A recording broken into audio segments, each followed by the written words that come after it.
John, tell me about the relationship and the bond between you and the dog and the service. Clipper and I were kind of a special relationship. It's like when you meet somebody for the first time and you just have that feel for them. With animals, it's almost the same way. Some animals, you just feel really good around them and you feel comfortable. That's the way he and I were initially when I met him.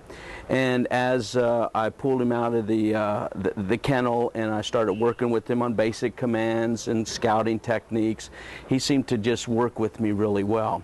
So we started building this bond and this relationship of him and me, and I was very soft. He was a very docile dog, kind of passive, but he could be aggressive if I told him to. But generally, Clipper was a playful animal, very happy-go-lucky, always wagging his tail and his old body around whenever he's seen you, you know. And he didn't really make messes in the sense of digging holes around the tree and stuff. He just sort of lay there and drink his water out of his bucket. But Clipper and I had this relationship where he knew that I was going to take care of him, feed him, water him, take care of his medical situation, because in the jungle, these dogs get parasites. We're talking ticks, we're talking leeches, we're talking all kinds of worms, we're talking bugs that get in their ears, and you're constantly picking those things off, and because the dog's itching and he can't work when he's being agitated by something else.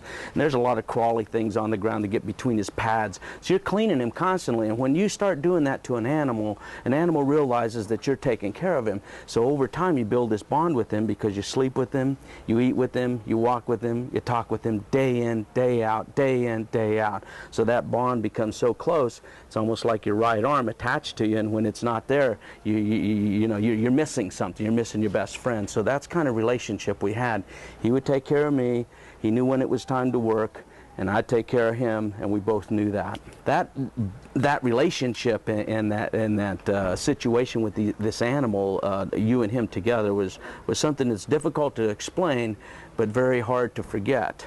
How many missions would you say that you went on with Clipper? You said it was over a 10-month period. A 10-month period, maybe 100 missions, and I saw combat probably 70 of those missions, and I played dead, and he and I played dead between American enemy lines. We had hid in places where people couldn't possibly think to find us, and the enemy searched for us. We had alerted on snipers and ambushes and search village. We'd done so many things where the enemy was around. He found booby traps and mines before soldiers were killed. So together as a team, Clipper probably saved, I don't know, hundreds of lives over the course of that 10-month period just by his alerts alone. It's hard to put a number on casualty rates that wouldn't have happened, but I will say this, that there would be a lot more names on the Vietnam Wall had it not been for that dog. And I'm not here today because of my own self and my own ability to survive. I'm here because that dog saved me several times. And after the Vietnam War, most of the German Shepherds didn't come home. About 200 of them were brought to this country. The rest were given to the South Vietnamese Army, or the majority, and then the other half of those were euthanized by the American veterinarians.